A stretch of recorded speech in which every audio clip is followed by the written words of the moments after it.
Thanks so much for listening to No Lions Here with me, Big Panda.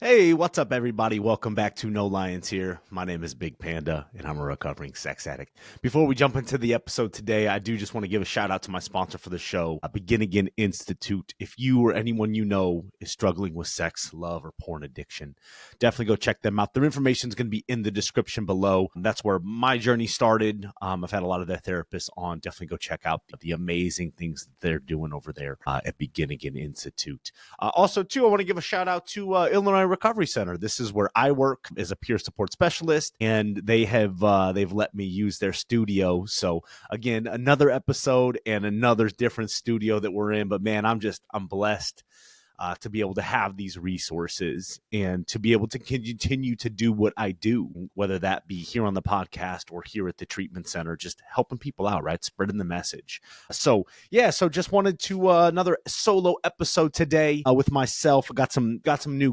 guests lined up that I'm trying to get on the show here pretty soon. So that'll be exciting. So definitely check those out. But man, life is good.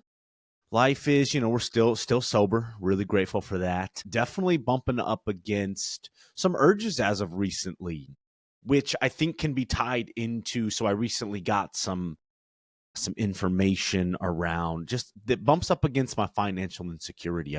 That's like one of the big areas of my life where I don't feel really comfortable. I don't think I really ever have, like managing my money or, looking at this of like, man, I don't make a lot of money. And so it's definitely discouraging. Like I'll just share. I got some credit card debt that I'm looking to consolidate, and I got on because I was like, you know what, it's time to kind of take a look at this. And so I've got these overall I don't have much credit card debt, but I do have some, and they're attached to these high percentage interest credit cards, and so my payments on those are pretty wild.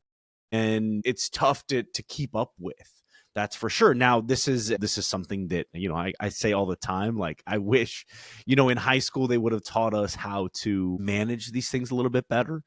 And so, here I am trying to dig myself or pull myself out of this hole that I'm in and kind of unsure on, how to go about that. And so I had someone tell me like, hey, like look for these like 0% interest credit cards, and just transfer the balance. And then it's kind of all in one place. Well, I was like, okay, I was like finally ready to like take a look at that and like, all right, let's do this.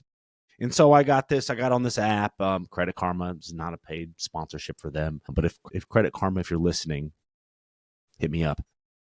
So I went online to apply for, one of these cards that I could transfer my balances to and get all of the debt kind of in one space and start to kind of chip away at that. And I got denied. My credit's definitely kind of taking a little bit of a hit. And so I got denied. And so like, that was like really discouraging. Like, man, like I'm trying to do these things and I definitely like hit a wall with that. Like that was really just discouraging, deflating, didn't feel good. Like the tapes, right? We talk a lot about the narratives that are attached with these feelings. And the narrative there was simply just like, I'm a piece of shit. I can't believe I can't figure this out. I'm at a certain age now. So, okay. So those narratives popped up, and luckily I'm in a place where like I don't have to buy into those narratives. I don't got to buy into them. And so Alex, how is this related to your sex addiction? Well, these narratives comes up, these feelings come up, right? I have this feeling of feeling discouraged or like rejected too. That's in there as well. Like feeling rejected. I got rejected by this credit card company that said, no, we don't want you to do this. So I felt rejected. I felt discouraged, a little hurt too, actually. Real quick, Ricky's calling. Hey, what's up, Ricky? Hey man, so say hello to the podcast. Yeah, dude. I'm in recording right now. Well, cool, man. I hope we make the show. I hope I can join you. Absolutely, man. I'd love that.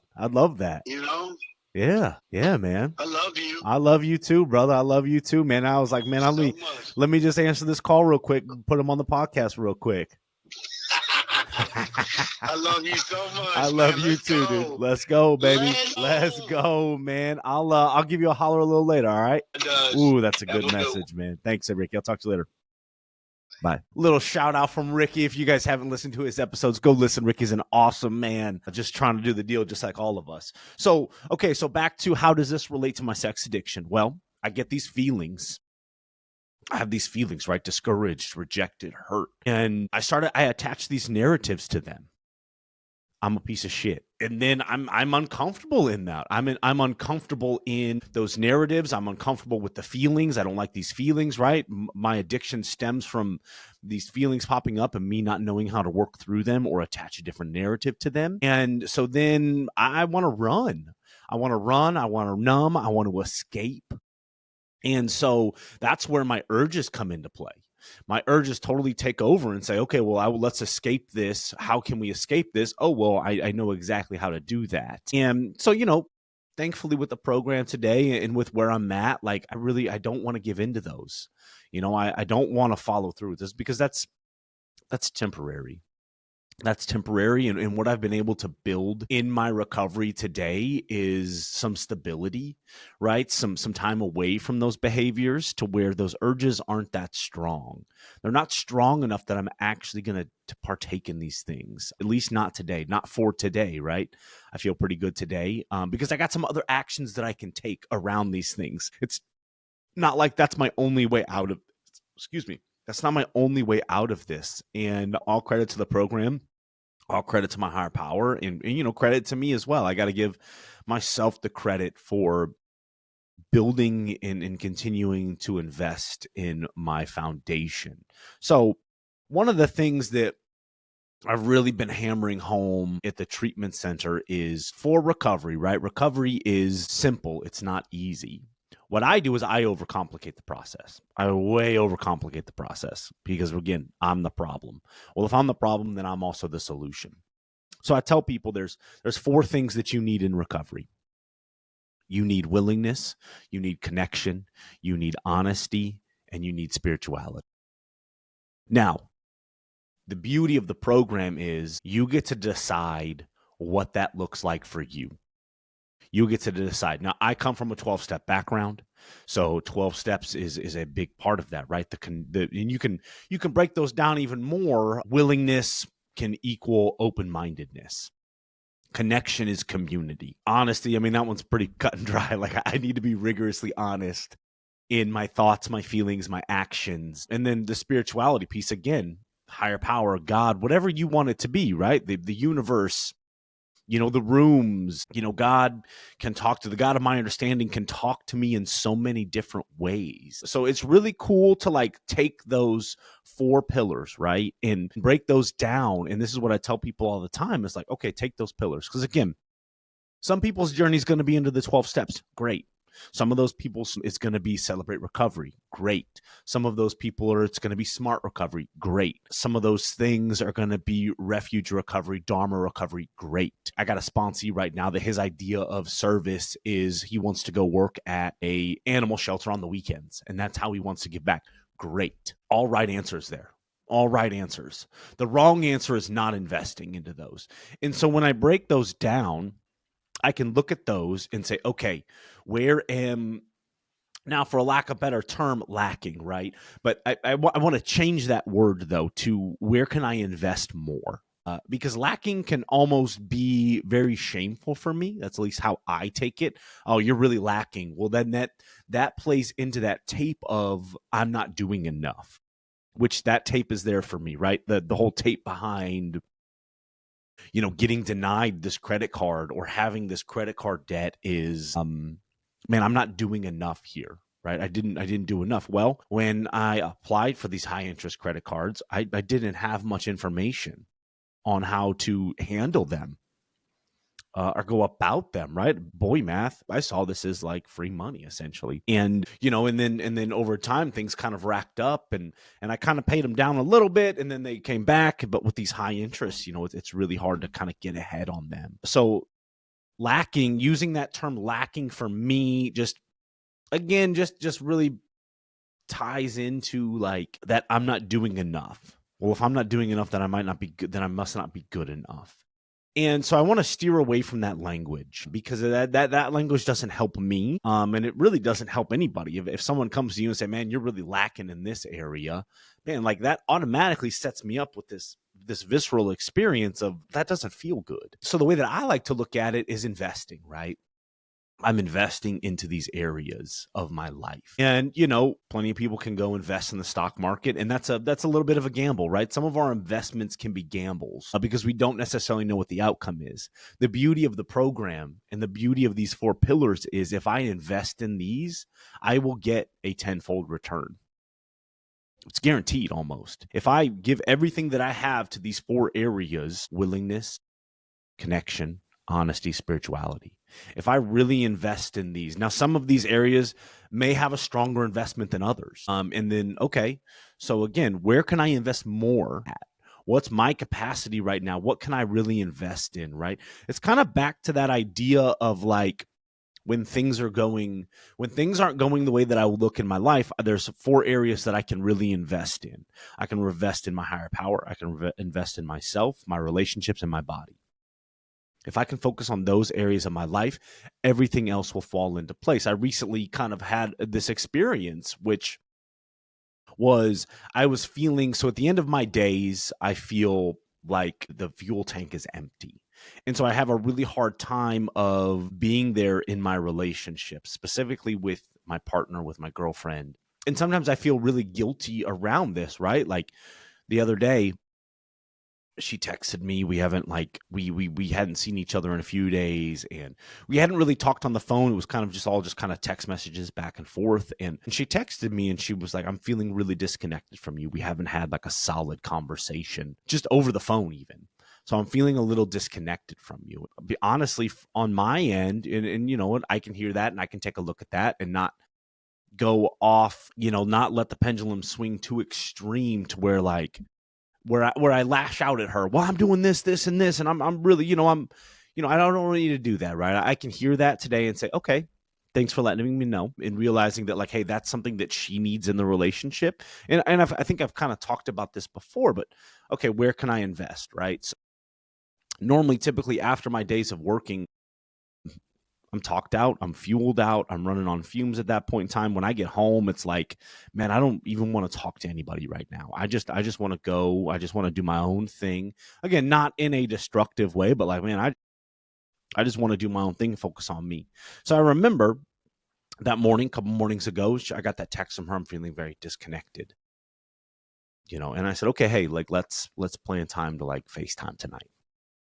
And so I go throughout my day, and I think this was the day that I literally had the rejection from the credit card, right? And so I was feeling really discouraged, really disappointed, to the point where like I just wanted to just curl up in a ball in my bed and just shut the world out.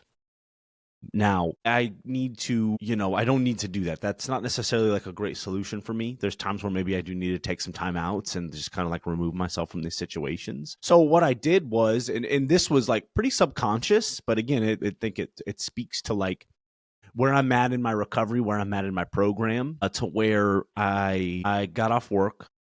I talked about it first and foremost. So I was with a coworker of mine, Scott. I had him on the podcast, and I shared with him these thoughts and feelings. And so, one, I kind of invested in that relationship a little bit, kind of let him in a little bit more, prayed about it, spent some time with it. And I remember getting home, and I got home. It was around 6:00.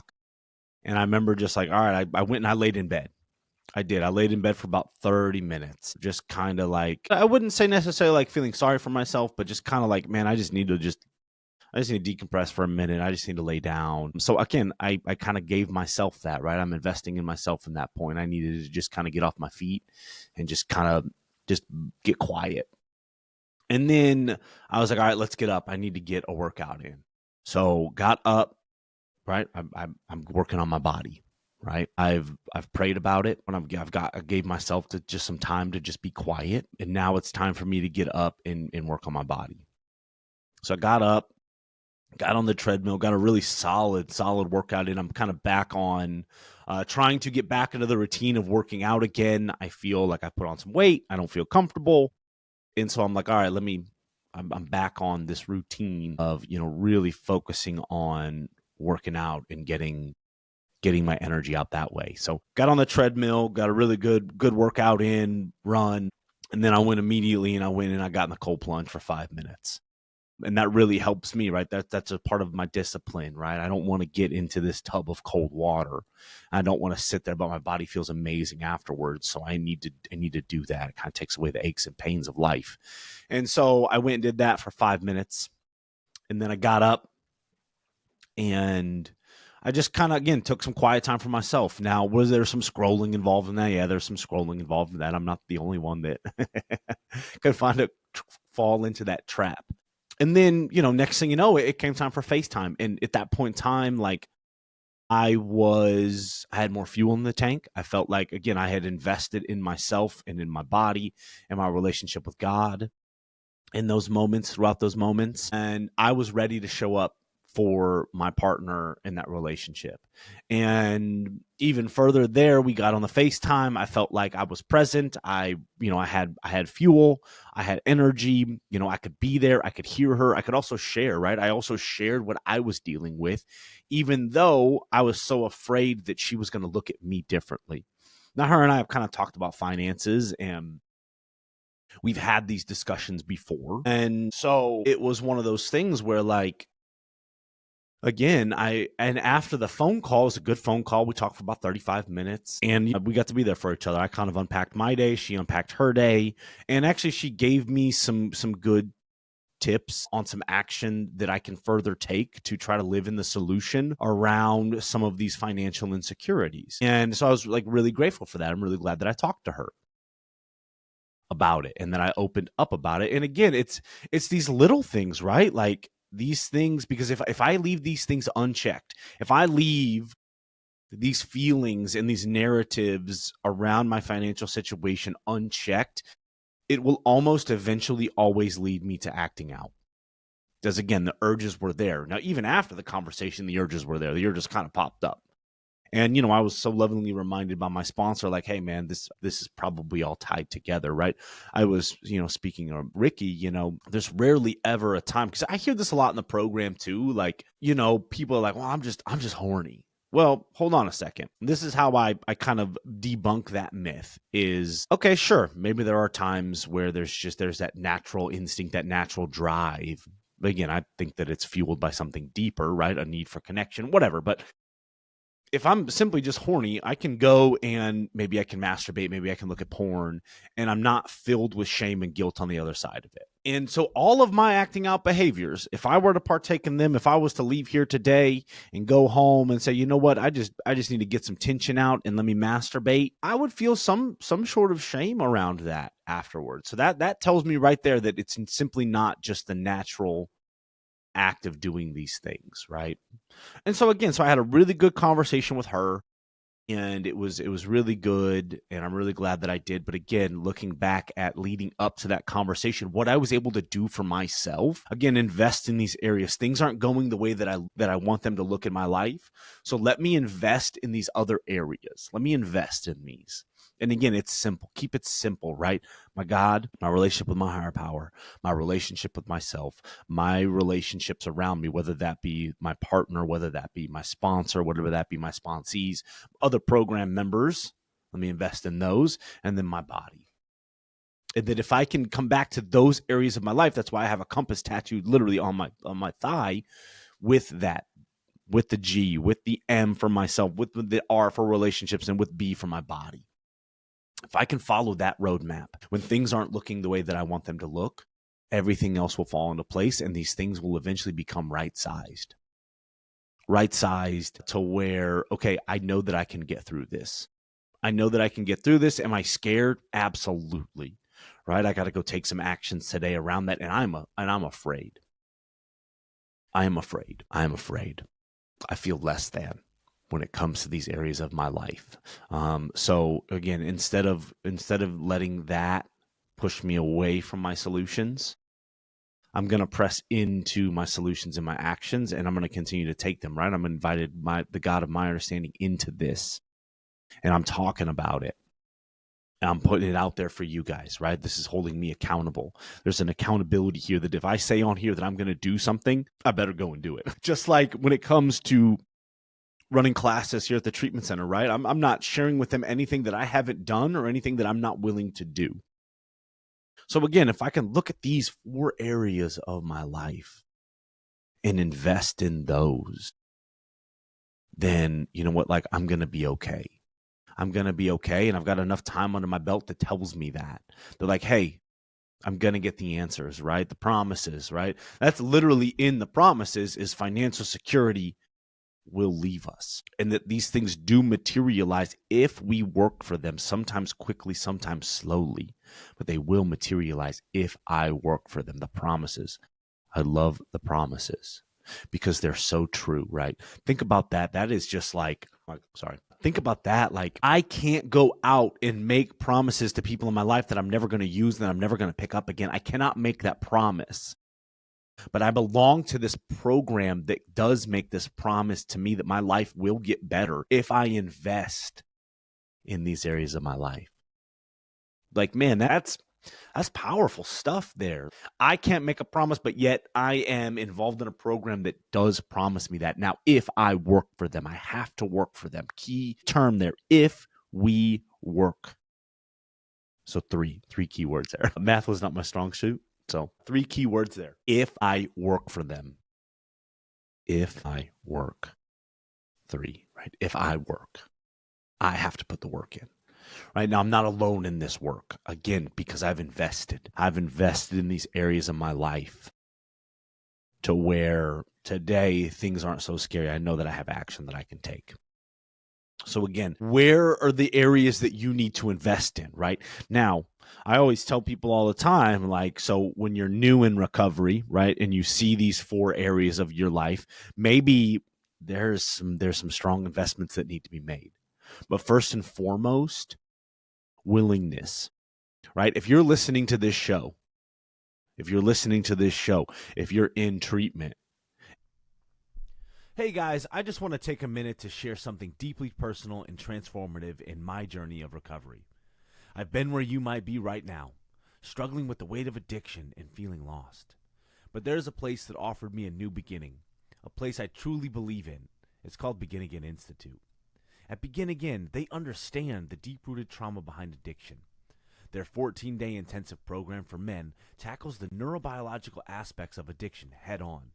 It's not just about breaking a habit. It's about understanding and healing the underlying trauma that formed it in the first place. And for those who have been impacted by betrayal, Begin Again extends care to partners of addicts too. Their partner support program is offered at no additional cost to the family and runs alongside the men's intensive. This program helps participants gain an understanding of the trauma they've experienced and sets them on their own path to healing. If you or someone you love are grappling with sexual addiction, pornography addiction, or intimacy issues, Begin Again Institute can be that pivotal step towards recovery and a new lease on life. Remember, you can't go back and change the past, but it's never too late to begin again. To learn more about their life-changing program, visit beginagaininstitute.com or call 720-776-9076 to reserve your spot in the next 2-week intensive. I promise, it'll be the best call that you ever make for yourself. Stay strong, keep fighting, and keep tuning in to No Lions Here for more conversations about recovery, resilience, and hope. If you're attending meetings, right, if you're reaching out, the willingness is there, and that's where it all starts. It starts with the willingness. Am I willing to be connected today? That's where it starts, right? Again, you don't have to believe. You don't have to believe that these things are going to change. It all starts with the willingness, open-minded. Am I open-minded enough to hear what somebody else has to say? Am I willing, am I open-minded enough to take the suggestion that somebody's giving me? Am I willing? Am I open-minded? Now, what's the opposite of open-minded? Obviously, that's closed-minded. It's where I compare myself. I don't want to compare myself to others, right? We live in this Instagram society today that says, oh, if you don't have this, this, and this, these external things, then you're doing it wrong, right? I know that I'm a part of a population that lives paycheck to paycheck, and that's okay. We can normalize that because so much of these things have not been normalized. So again, if you are listening to this, if you're going to meetings, if you're reaching out, whether you believe in this or not, the willingness is there. That's one of the things that I was blessed with in early recovery and even throughout my recovery. Willingness. I was willing to come back every time because, guys, I've shared this so many times. Like, I have acted out, I have relapsed more times than I like to admit. Right? I just now have almost 10 months of sobriety from my bottom line behaviors. Now, the chemical sobriety, that's a little bit more. I got about almost 3.5 years.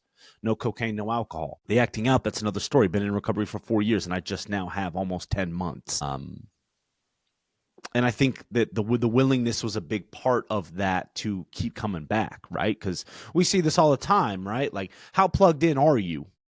Right. This is what tells me how plugged in you are. Right. Because so we've got the willingness, right? And then we drop down to that community connection. Right. Connection is the opposite of addiction. First and foremost, I need connection in my life. I need community in my life, no matter what that community looks like. I need a community that I can be open and honest with. So early on in recovery, right, they talk about 90 and 90.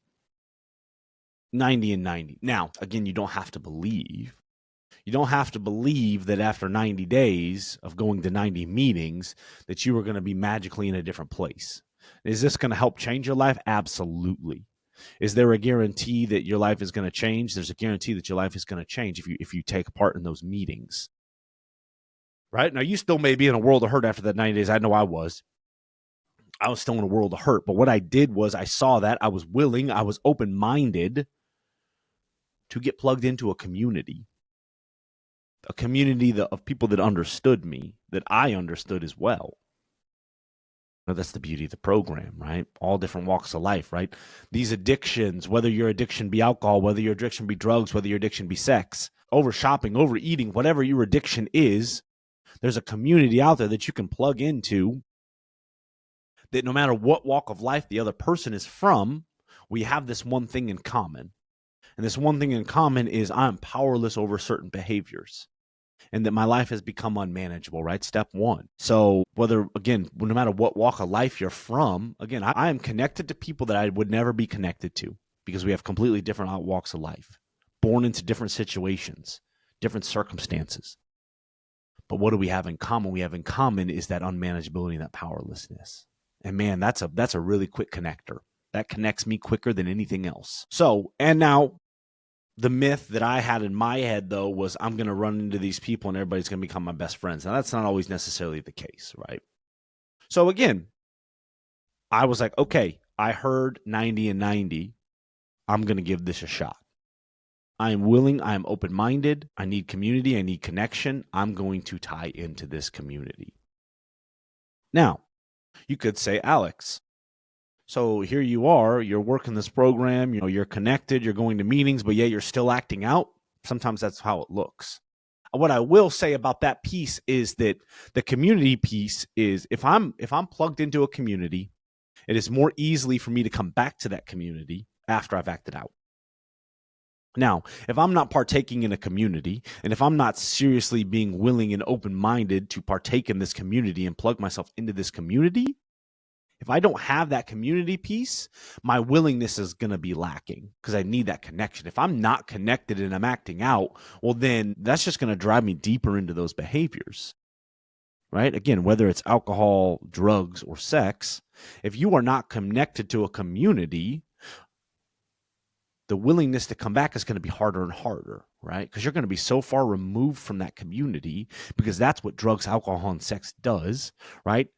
It drives a spiritual wedge in between me and my community, my higher power, myself, my relationships, my body, right? That pulls me away from that.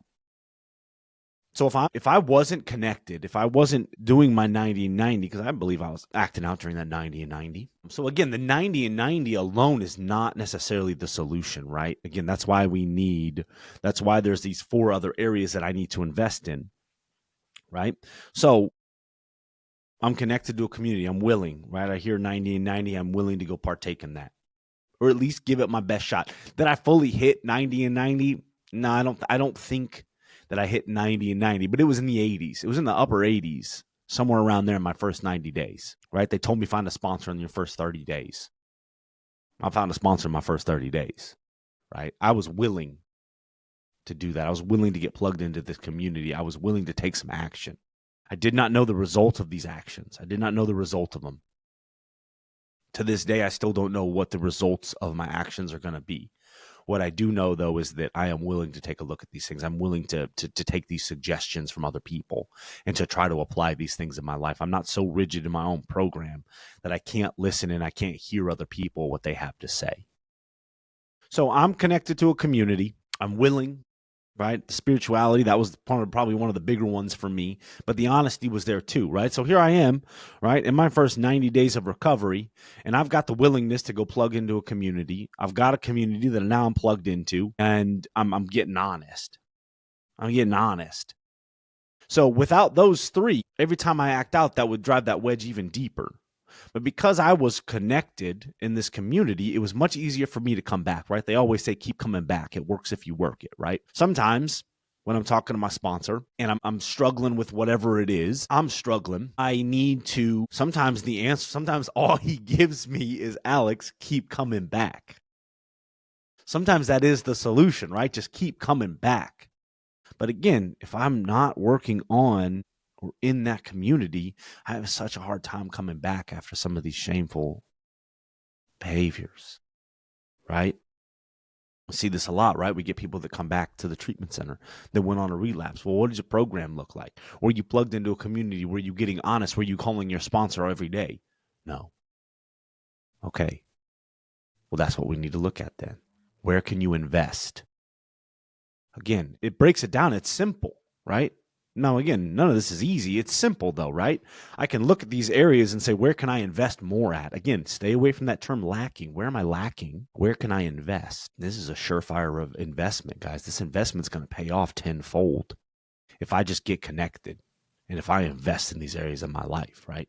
And then, so then the more that I invest in my willingness, right? I'm willing to show up. I'm willing to hit 90-90. I'm willing to keep coming back, right? I'm willing to keep coming back to this program. I'm willing to stay connected to the community, and I'm willing to be honest. And then through those, my higher power starts talking to me. My higher power starts talking to me. So now I can invest more in, okay, wow, these things aren't happening for a reason. Or wait, sorry. These things are happening for a reason. And that reason is my higher power is trying to talk to me. My higher power is trying to get in touch with me, right? I'm so grateful that I decided to plug into a community, whether that was on Zoom, whether that was in person, right? It made it easier to come back after I slipped. It made it easier to come back. The relapses weren't, these 2-week, month-long things because I invested in these areas. Now, again, it was still hard. It was still really hard. I don't let anybody ever tell you that this is easy, because this is not easy. It's not easy, but it can be simple if we keep it simple, right? There's that saying, KISS, keep it simple, stupid.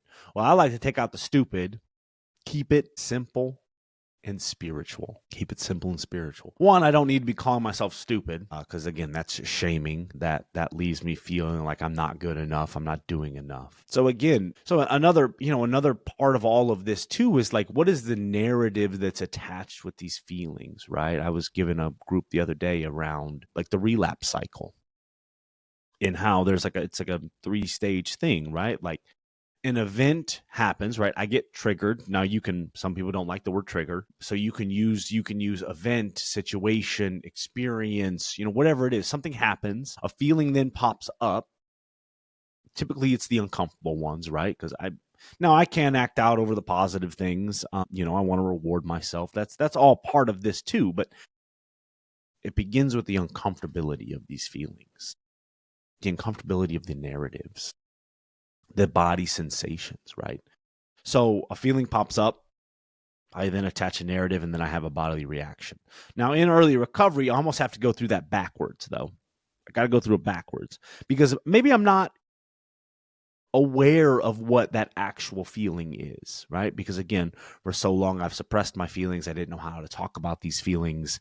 Again, I attached a negative label to these feelings when in reality, they're just uncomfortable. They're not negative. So I almost have to work backwards through that in early recovery. And even sometimes to this day still, right? Maybe I can't name exactly what it is that I'm feeling. I know something's off because I'm listening to my body. Our body tells us what's going on before our brain can really catch up. Now, it's normally not much time in between there, but typically my body does not react the same way that my brain does, right? My body is instinctual. The brain, there's some problem solving in there. There's I got a thinking problem, right? Like the brain's very analytical. If that's what it's there for, I want to solve problems. Oftentimes, right? But our bodies are so primitive that they react almost immediately. So my body reacts. I get this physical reaction in my body, right? For me, there's like a fluttering in my chest. If there's anger involved, I can feel like the blood almost like getting hot and like rushing up. It kind of starts in my chest and it kind of rushes up into my face. For me, that's typically like a conflict situation. My hands can start getting tingly. And so I need to notice what are my body sensations there? What are my body sensations? Because that's the first thing that pops up is my bodily sensations. I'm hit with something. Something's going on. And I don't always instinctually know what it is right away, right? That's why I love the feeling wheel, right? The feeling wheel comes in. So the body happens, the sensation happens. Maybe I don't necessarily know what the feeling is, but the next thing you know, here come the narratives. Here come the narratives, right? I'm not good enough. I'm a piece of shit. I'm not doing enough. Nobody's going to understand this. There's so many different narratives. So be mindful of what that narrative is, because that narrative is going to pop up, right? I've shared this before. I'm an addict. So my first thought is usually always wrong. My second thought, usually always wrong. My third thought needs to be, okay, I need to either spend some time in prayer with this or I need to make a phone call. And then that helps me get to what the actual feeling is. So now that I'm been in recovery, right, I can see the feelings that pop up. I'm pretty aware of what that feeling is. And then it kind of goes down the line, right? The narrative, the body sensations. And you can kind of interchange 2 and 3, right? Because sometimes that's the feelings and then maybe the sensation and then the narrative again. So I think that it's really important for us to notice what those narratives are. What are the narratives that are alive and well that are running through my head, basically at all times of the day? Now, a lot of these things can be subconscious. Again, pay attention to the body sensations. That's a really good sign for us of something's going on. This is a red flag that's popping up. Something's going on. I'm not at ease right now. I don't have much peace. And I need to do something about this. So again, I think that those are 2 really big important things is the body sensations and the narratives. What are the body sensations? What are the narratives? Because again, this is what I do. I attach a narrative to these things. And oftentimes the narrative is untrue. Very, very often, especially when we're talking about uncomfortable feelings, the narrative is almost always untrue. So today, I don't have to buy into that narrative. I don't have to sentence myself for having this narrative. Because normally what happens is I get this experience, this trigger, this event, this situation, and then I immediately go into I need to run from this. And that's where the urges come into play, the thoughts, right? Well, guys, I don't have to sentence myself for having these thoughts. If I'm not putting action behind these thoughts, I don't need to sentence myself. That's something I'm been really aware of recently is, okay, hey, like, so I'm doing my 4th step right now. And in my 4th step, I'm writing down like some of my dreams and my goals. And I'll be honest, like one of my dreams is to not have urges. That's one of my dreams. Like I want to be able to go through life and not objectify a stranger, not have lustful thoughts of a stranger, not view them as objects. That's like what sounds really freeing to me. However, I think that maybe some of these things are always going to kind of be there to some extent. Again, maybe the volume is going to be a little less on them. I think that they're always still going to kind of be there to some extent, which I'm grateful today that those voices are not too loud. Those voices are not too loud. Because what would happen is in early recovery, I mean, I say early recovery, that's within the first 2-3 years of my recovery, which is still fairly early on, right? I still feel like, there's still things that I can learn. I don't think that there's ever going to be a point in my recovery where I say, okay, I've learned everything that I need to learn. I'm done learning. I don't think that that's the case. I don't want that to be the case either. I don't want to have that mindset. I want to always be seeking. So a lot of times is these urges would pop up and there would be a physical reaction, arousal to these thoughts and urges. And so when that arousal comes in, it's almost like, well, now I got to do something with it because this just isn't going to go away. Well, in the past, I've never given it time to go away, right? There's an arousal there, right? There's blood flow. Houston, we have blood flow. I don't have to, because there is that. But again, I have this narrative of, oh, this body, this function is happening in my body. There's a physical arousal there. How do I get rid of this? Well, I know how to get rid of it. The one way to get rid of it is to go and do something about it. Today, though, one, that physical reaction of arousal is less. And two, if it does happen, right, because there's no telling that it's not going to happen, it will go away. It will go away. It has. It will go away. I don't have to partake in it. I don't have to do anything about it. Again, back to that, like, because then I attach this, well, I'm just horny. When in reality, like, I'm trying to run, and this is my body's way of telling me, hey, let's run. We're in danger right now. Let's run. But then I just have to realize, like I am in no physical danger, and I don't have to run, and that this will subside. This will pass. I just need to not give into it. So I believe when I start talking about recovery in the brain and things like that, we're creating these neural pathways, right? We're recreating neural pathways. I have these neural pathways in my brain that say when this arousal happens, well, the only way through is I got to continue on this pathway that eventually leads to me acting out and physically taking care of it. Well, because these things have happened and that arousal has happened and I haven't continued down that neural pathway of, okay, now I have to see this out to completion, right? My brain can kind of reroute to a different pathway of like, hey, let's just let this pass. I don't have to, the urge is not strong enough to finish this to completion. And in order to get there too, right, time, right? You can throw time in there as well as far as those four pillars go. You can throw time in there. Just to some degree, I don't really know where we could categorize that, but time and abstinence from whatever it is. And right, I say abstinence, and it doesn't necessarily have to be in a sexual way either, but the chemicals, right? Staying away from the chemicals, right? We always tell the clients here that, there's a reason why inpatient is 30 days, 35 days plus days, right?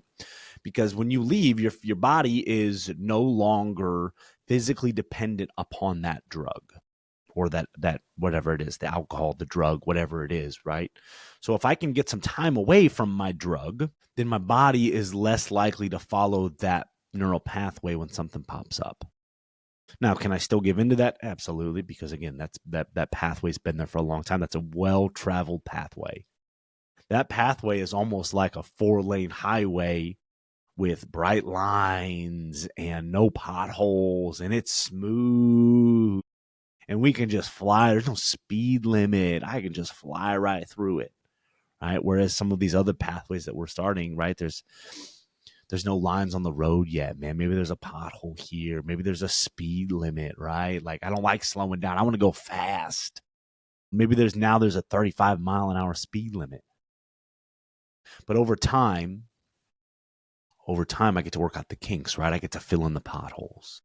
I get to put lines on the road. There's exit ramps, right? That's the other thing too, is on this 4-lane highway that is my addiction, right? Now what I've done is, and by investing in these 4 pillars of my recovery, I've now built some off ramps. There's always an off ramp. Even at the end, even if I get to the destination of, okay, I've acted out, I've physically taken care of this, there's an off ramp to get off this highway.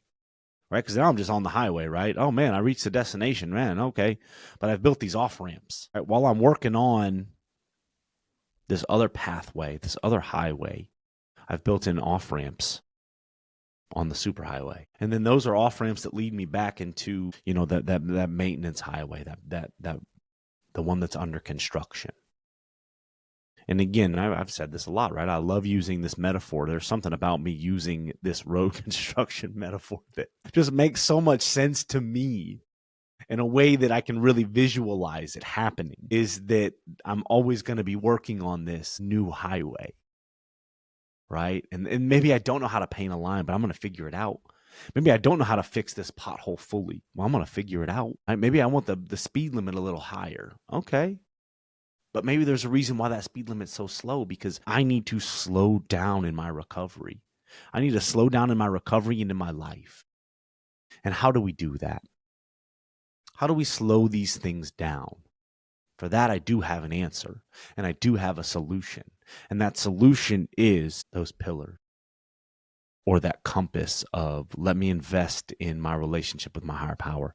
Let me invest in the relationship with myself. Let me invest with the relationships of people I have around me. And let me invest in my relationship with my body. That's how we slow it down. That's how we slow it down. And that's one of the things that the program has taught me, and a gift that the program has given me to now that I can give to myself, is just investing in myself. It's not investing in these external things. It's investing simply in myself and saying, Alex, you are worth it today to invest in. And this is the greatest investment that I've ever made in my entire life, is that investment into myself. You are worth it. I am worth it. I deserve these things. I deserve the love and attention that I give myself. If I'm able to fill my cup with that, I can then go out there and fill other people's cups. So it's a really good reminder. And again, simple. The word that keeps coming back to my head is just keep it simple. Keep it simple, keep it spiritual. Right? I've been giving clients here the third step prayer. I love the third step prayer. I don't know the third step prayer off the top of my head, or else I'd recite it. Man, it's a powerful prayer. Again, it kind of gets back to like taking me out of me and asking and inviting my higher power and inviting God into my life. Because again, that's one of the big, that for me, right? So that almost now for me with where I'm at today, that almost kind of, that, I mean, these are all so important. These 4 pillars, right? The willingness, the connection, the honesty, the spirituality. These are so important, of what I need to invest in. And this is a spiritual program of action, right? So like, get spiritual with it, right? View yourself as a spiritual being. And we find that spiritual connection in so many different ways that like, it's beautiful to partake in that. So, right, so I'm feeling good today, but check in with me tomorrow, right? I don't know what the end of the day looks like for me. This is halfway through my day. I got to go take some actions that I'm really scared of, and I don't know what the outcome's going to be. But you know what? I'm going to show up for myself. I'm going to put my armor on. I'm going to invite God in. When I hit my knees this morning, I asked God for guidance today. I asked God for strength. I asked God to come with me. And I'm going to do that again before I got to walk in and take care of it and take care of this action. I'm going to do that again today, a little later. So I got an opportunity this weekend to come in. I got to pick up a shift at work, which like is weird to say that like I'm okay with that, right? Like yesterday was a day off for me, and I came in because I needed to catch up on some things, and I wanted to leave a little early next week on some days. So I was like, all right, yeah, I can come in. I'm not going down to see the girlfriend this weekend. She's actually coming up here tomorrow. And like, so this is how I know that like I actually like enjoy what I do. Because any other job, if they were like, hey, can you come in? Oh, is it voluntary? It's voluntary? No. I'll see you on my regular schedule. Don't ask me again. But I'm blessed with actually like enjoying what I do, to where they're like, hey, we have a need. We need you to come in if you can for a couple hours on Saturday to run a couple groups for us. And you know what? Like I thought about it. I didn't have to think about it very long. It just seemed to kind of make sense, right? Again, it happens. Nothing is a coincidence in my world these days. And I think that there's a reason why, I wasn't planning on going down and seeing the girlfriend this weekend, and that she's coming up here so that I can go and do this and kind of be of service. Right? Like my job is not my program. However, there is a service aspect involved in that. And so I get this opportunity. Now I got to be honest though, guys, I'm scared of this opportunity. I'm afraid that like, so on Saturdays we have family programming to where like family comes in to learn about addiction. Not only to see their loved ones, but just to learn more about addiction and how they can support it. So I get to run one of those family groups. I get to run a group with the family members. Their loved ones are not going to be with them. Their loved ones are going to be in another group. So it's literally just going to be me and the family members. And I get to run this group. And I've never ran one of these groups before. So I'm a little nervous. I'm scared, definitely, right? Like, am I gonna be good enough? Right? Am I gonna say what I need to say? Wanting or that idea of like that I'm such a big deal that like I want people to get out something of what I'm saying. And the reality is like, okay, I'm gonna do a good job. I'm gonna be okay. This is not my first time running a group. I think I have an idea of how I'm gonna go about it, and I'm gonna invite God into me, with me on this, and I'm gonna talk. I'm gonna talk about it. I'm gonna go see a program friend tonight, so I'm gonna talk about it. I'm gonna go have dinner with a program buddy tonight, so I'm really looking forward to that. And again, I'm going to invest in my body today. I'm going to invest in my body tomorrow. I'm going to invest in my relationship with my higher power. I'm going to do some things that I need to do for myself. So I'm going to invest in myself, and in my relationships too. And you know what? No matter how tomorrow goes, it's going to be okay. It's going to be okay. I'm going to learn from this experience. And that's like, the beauty of that willingness and that open-mindedness is like, I'm going to learn from this. I'm gonna learn from this, and I'm really excited. I'm excited too. I'm excited too to see how this goes and to be involved and give back. And I've got an experience to share. We all have an experience to share. So like, go get plugged into that community and go share your experience. Like, you never know what's gonna come from that. Good things will come if you're involved in a community that you can be honest with, that you are willing to show up and be honest. Go get involved. Go get involved, and remember to invest in yourself. This is you investing into yourself. This is me investing into myself. So on that note, guys, I'm going to go ahead and end this episode. Thank you so much for joining me on my journey. I really appreciate it. It means a lot. I'm so grateful that I get to come in and that I get to do this, and I've built this platform, and, God's working through me, right? I'm simply just a vessel. And if I can go out and share this message,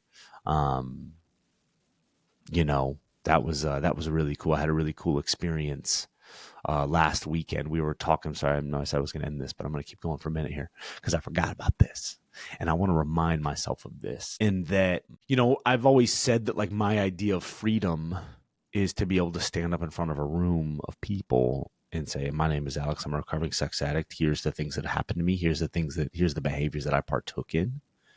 And I don't care what you think about me because I'm okay with me, and I'm plugged in, and I have support people that love me and know everything about me. And so we were doing Inner Child on Sunday, and it's one of my favorite groups. It's a heavy group though too, like it's very heavy. And I just said, you know what? Like, I'm going to go a little bit deeper into my experience here. I'm going to go a little bit deeper into my experience. I'm going to go a little bit deeper into what happened to me and how that's kind of played out in my life and what that looked like. And there's some behaviors that I partook in my addiction that were very shameful, like a lot of shame. And I kind of just shared a little bit deeper. And that's one of the things I love about my job is I get to share my lived experience with them. And so I shared, and I had a guy come up to me after class, and he was like, "Hey man, I want to talk to you." And we sat down and we had an hour conversation. And a lot of it was just him being heard in a non-judgmental way. And that, like, man, we had a lot of things in common as far as what happened to us and what that looks like for us in our adult life today. I'm not going to share his story because that's his story, but just that there was a lot of relatability there for me. And this was something that, one of the things he did say was, "Alex, I've done 2 fifth steps and I've left this stuff off those 5th steps. The 5th step is sharing with God and another human being the exact natures of my wrongs." And I really think that this is a key for this guy to unlock some freedom for himself, some freedom from the drugs and the alcohol. And whether or not he gets involved in a different 12-step community, but hey, honesty, right? Being willing to get honest. And he was like, "Alex, there's just something about what you were talking about that said this is the guy that I need to share this with." And so, you know what? I was able to be there for him and love him and support him through that and to not be judgmental. And like, that just was like really special to me. And it's a reminder again, like, I'm just a vessel, right? I'm just a vessel. I can listen. I can listen. I can share my experience and let you know, like, hey, you're not alone. So if you're out there and you're feeling it, like, know that this comes from a very sincere place. You're not alone. And I believe in you. Someone did that for me. And I'm so grateful for that. So on that note, guys, thank you so much for joining me on the show today. I really appreciate it. Go check out all of our episodes. If you're listening to us on YouTube, go check us out on Spotify. If you're listening on YouTube or Spotify, go check out our YouTube channel.